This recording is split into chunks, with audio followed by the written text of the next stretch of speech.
धीमहि धियो यो नः प्रचोदयात्।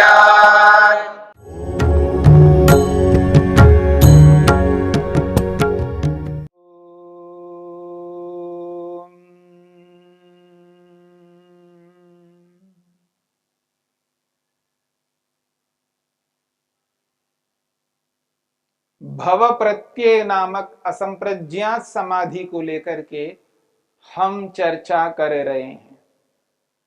ये जो भव प्रत्यय नामक असंप्रज्ञात समाधि प्राप्त होगी वो दो प्रकार के ऐसे योगियों को प्राप्त हो रही है, जो एक विदेह नामक योगी है और दूसरा प्रकृति लय नामक योगी है।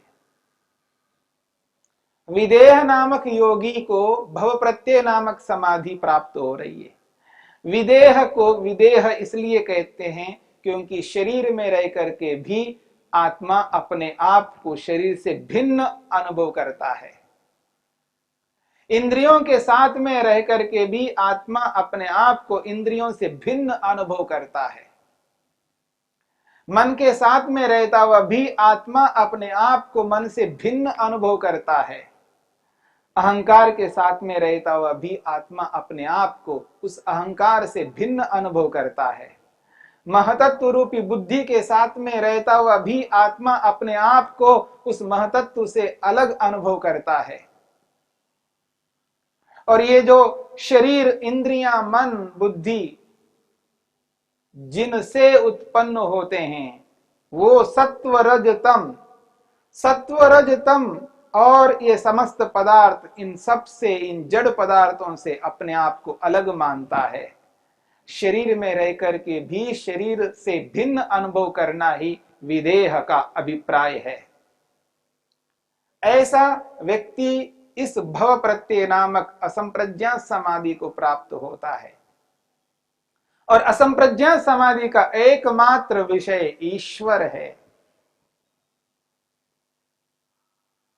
केवल ईश्वर है।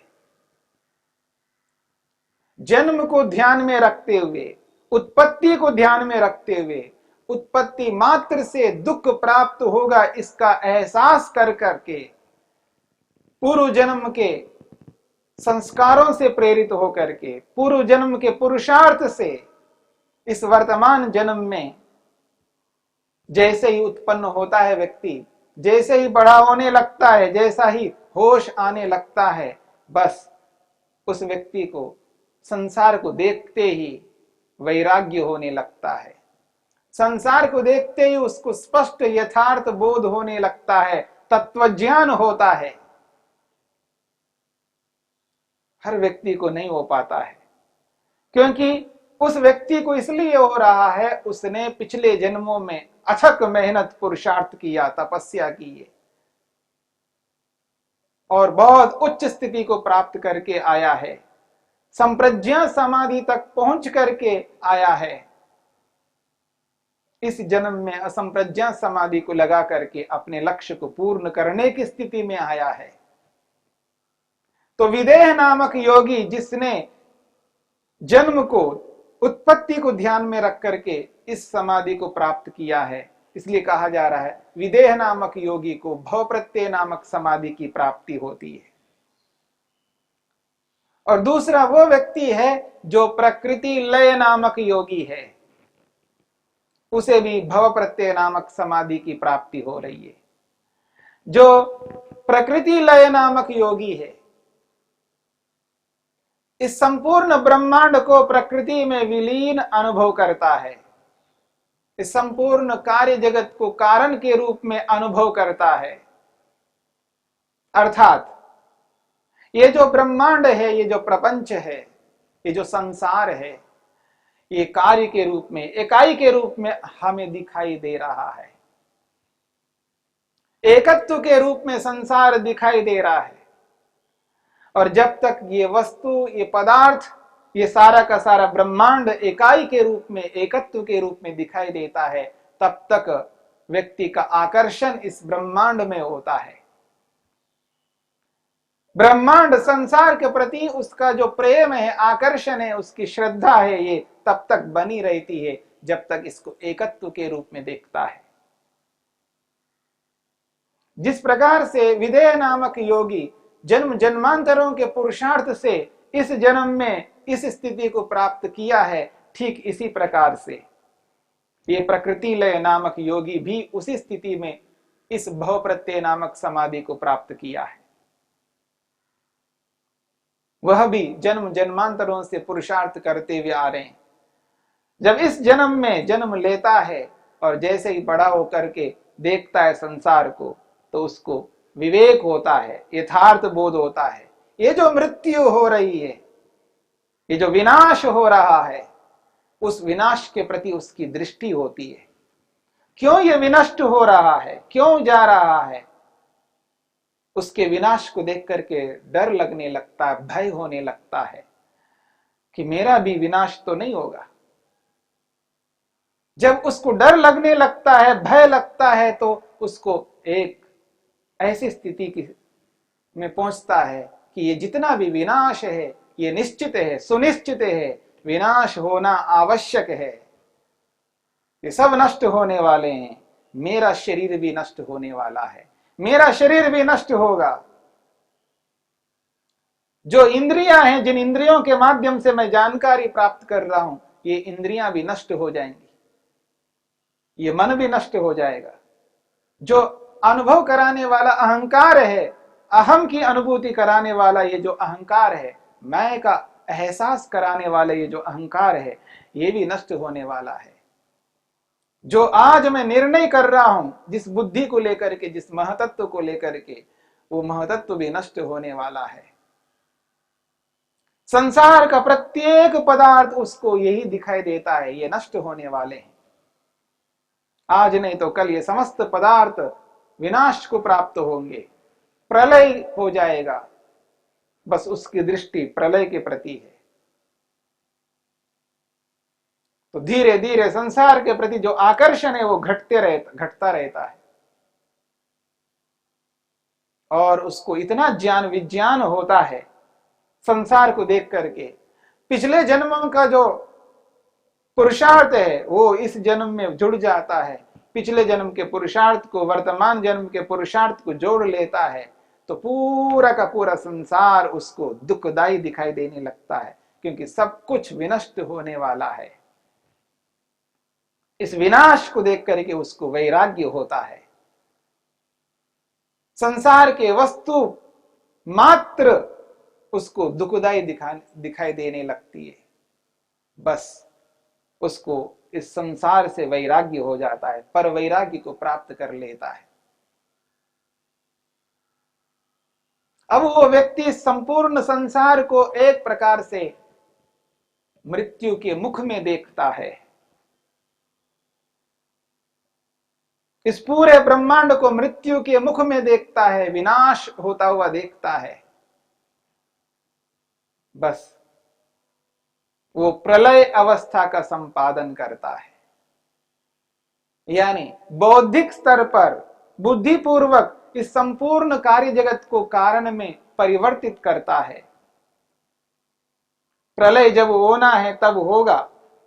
प्रलय मनुष्य नहीं कर सकता, समस्त ब्रह्मांड का विनाश मनुष्य कभी नहीं कर सकते, ईश्वर ही करेगा। जब उसका समय आएगा तब ईश्वर अवश्य करेगा। यहां पर योगी प्रलय कर रहा है, लेकिन बाहर से नहीं, बुद्धि से कर रहा है। बुद्धि में उसको प्रलय के रूप में अनुभव कर रहा है। जो इकाई के रूप में वस्तु दिखाई दे रही है, उसको कारणों के रूप में बुद्धिपूर्वक अनुभव करता है। जैसे उदाहरण के लिए एक ग्लास है, कांच का है, इकाई के रूप में वो दिखाई दे रहा है। अगर उसको गिरा दिया जाए तो टूट फूट करके टुकड़े टुकड़े हो जाएगा, अवयवों से युक्त हो जाएगा। वो विनाश है उस ग्लास का। जब इकाई के रूप में होता है तो उसके प्रति आकर्षण होता है, जब टुकड़े हो जाएंगे तो वो आकर्षण समाप्त हो जाता है। कोई मनुष्य है जो सुंदर दिखाई दे रहा है, एक इकाई के रूप में दिखाई दे रहा है, इसलिए उसके प्रति आकर्षण होता है। और जब वो इकाई रूपी वस्तु बिखर जाए, टुकड़े हो जाए, टूट फूट जाए, हाथों को अलग कर दो, चेहरे को काट पीट करके अलग कर दो, तो बौद्धिक स्तर पर जब उन सब इकाई को अवयवों के रूप में देखता है व्यक्ति, बुद्धिपूर्वक देखता है, बौद्धिक स्तर से देखता है, तो उस वस्तु के प्रति आकर्षण समाप्त हो जाता है। जो हमारे मन में संसार बसा हुआ है, ये संसार तब तक बसा हुआ रहेगा जब तक ये इकाई के रूप में दिखाई देता है। जैसे ही ये अवयवों के रूप में दिखाई देने लग जाए तो संसार के प्रति जो आकर्षण है वो समाप्त हो जाएगा। तो बुद्धिपूर्वक बौद्धिक स्तर से व्यक्ति समस्त इकाई वाले पदार्थों को अवयवों के रूप में अनुभव करता है। यही प्रलय है, यही प्रलय अवस्था का संपादन है। संपूर्ण ब्रह्मांड को बुद्धि में उसको अवयवों के रूप में अनुभव करना ही प्रलय अवस्था का संपादन है। बौद्धिक स्तर पर संपूर्ण कार्य जगत को कारण के रूप में अनुभव करना, बौद्धिक स्तर पर अनुभव करना, इसी का नाम प्रलय अवस्था का संपादन है। समस्त कार्य जगत को कारणों के रूप में परिवर्तित करके बुद्धिपूर्वक देखता है। ऐसी स्थिति में संसार के प्रति सारा का सारा आकर्षण समाप्त हो जाता है। ये जो संसार है ग्राह्य के रूप में ग्रहण करने के योग्य में, भोग्य के रूप में जो दिखाई दे रहा है, ये भोग्य नहीं रहता। ये ग्राह्य अपनाने योग्य नहीं रहता। जब संसार के समस्त पदार्थ जब ग्राह्य नहीं रहे, बौद्धिक स्तर पर सबको कारणों के रूप में परिवर्तित कर देता है, तो उसके सामने कोई वस्तु नहीं रहती है। जब कोई वस्तु के रूप में नहीं रहती है तो उसका मन उन वस्तुओं में कैसा जाएगा, किस प्रकार जाएगा? कोई वस्तु इकाई के रूप में नहीं है, तब उसके सामने और कोई वस्तु नहीं रहती है, केवल ईश्वर ही रहता है। ईश्वर ही उसको इकाई के रूप में दिखाई देता है। ईश्वर ही उसके लिए ग्राह्य बन जाता है। ऐसी स्थिति में गुणवैतृष्ण्यम की स्थिति आ जाती है। संपूर्ण ब्रह्मांड के पदार्थों के प्रति आकर्षण समाप्त हो जाता है, तृष्णा समाप्त हो जाती है, परवैराग्य की प्राप्ति होती है और संप्रज्ञात समाधि से ऊपर उठ करके असंप्रज्ञात समाधि में प्रवेश करता है, यानी असंप्रज्ञात समाधि की प्राप्ति होती है, ईश्वर का दर्शन होता है। ये मृत्यु को ध्यान में रख करके, विनाश को ध्यान में रख करके, अवयवों को ध्यान में रख करके जो व्यक्ति चलता है, ऐसे व्यक्ति को प्रकृति लय योगी कहते हैं। यानी संपूर्ण कार्य जगत को प्रकृति में लय करता है, विलय करता है। ऐसा करने वाले योगाभ्यासी को प्रकृति लय योगी कहते हैं। ऐसे योगी को भव प्रत्यय नामक असंप्रज्ञात समाधि की प्राप्ति होती है। यानी जो समाधि उसको लगी है वो असंप्रज्ञात समाधि, उस समाधि का नाम दिया है भव प्रत्यय नामक असंप्रज्ञात समाधि। क्योंकि वो भव, संसार में वो घटित हो रही है, जो मृत्यु हो रही है, जो विनाश हो रहा है, उस विनाश के आधार पर जब उसको समाधि लग रही है, इसलिए उसका नाम है भव प्रत्यय नामक असंप्रज्ञात समाधि। दो प्रकार के योगी, एक विदेह नामक और एक प्रकृति लय नामक योगी। इन दोनों प्रकार के योगियों को भव प्रत्यय नामक असंप्रज्ञात समाधि की प्राप्ति हो रही है। दोनों में अंतर, एक की दृष्टि जन्म के प्रति है, दूसरे की दृष्टि मृत्यु के प्रति है। जन्म मुख्य है, मृत्यु तो उसके साथ जुड़ी हुई है, क्योंकि जन्म हुआ तो मृत्यु भी होगी, ये निश्चित है। पर उसकी मुख्य दृष्टि जन्म पर है। जन्म दुख का कारण है, बस यही दिखता है उसको। जन्म मात्र दुख का कारण है। क्या है? जन्म मात्र दुख का कारण है। इसलिए जन्म को ध्यान में रख करके उसको यह स्थिति प्राप्त हो रही है। और दूसरे प्रकार के योगी को मृत्यु, मृत्यु उसके लिए मुख्य है, विनाश उसके लिए मुख्य है। ये जो विनाश है ये दुख का कारण है, ये जो मृत्यु है ये दुख का कारण है। एक की दृष्टि जन्म है और एक की दृष्टि मृत्यु है, और ये दोनों घटित हो रहे हैं संसार में। ये दोनों निरंतर घटित हो रहे हैं। एक ओर जन्म हो रहा है, दूसरी ओर मृत्यु हो रही है। एक समय में, एक काल में, एक क्षण में मृत्यु हो रही है, उसी क्षण में जन्म हो रहा है। एक और जन्म है, एक और मृत्यु है। ये निरंतर घटित हो रहे हैं। एक व्यक्ति जन्म को ध्यान में रख करके उद्यम पुरुषार्थ कर रहा है, और दूसरा व्यक्ति मृत्यु को ध्यान में रख करके उद्यम पुरुषार्थ कर रहा है।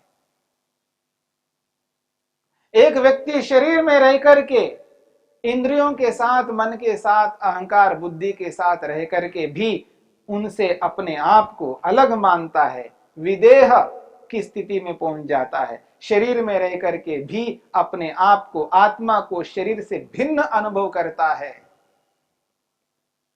वो है विदेह नामक योगी, जिसको भव प्रत्यय नामक असंप्रज्ञा समाधि मिल रही है।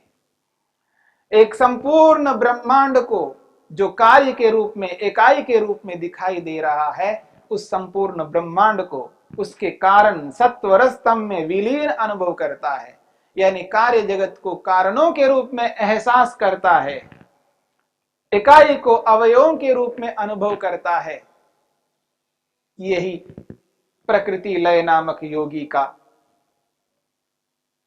प्रकृति लय नामक योगी को प्राप्त होने वाली असंप्रज्ञा समाधि है, भव प्रत्यय।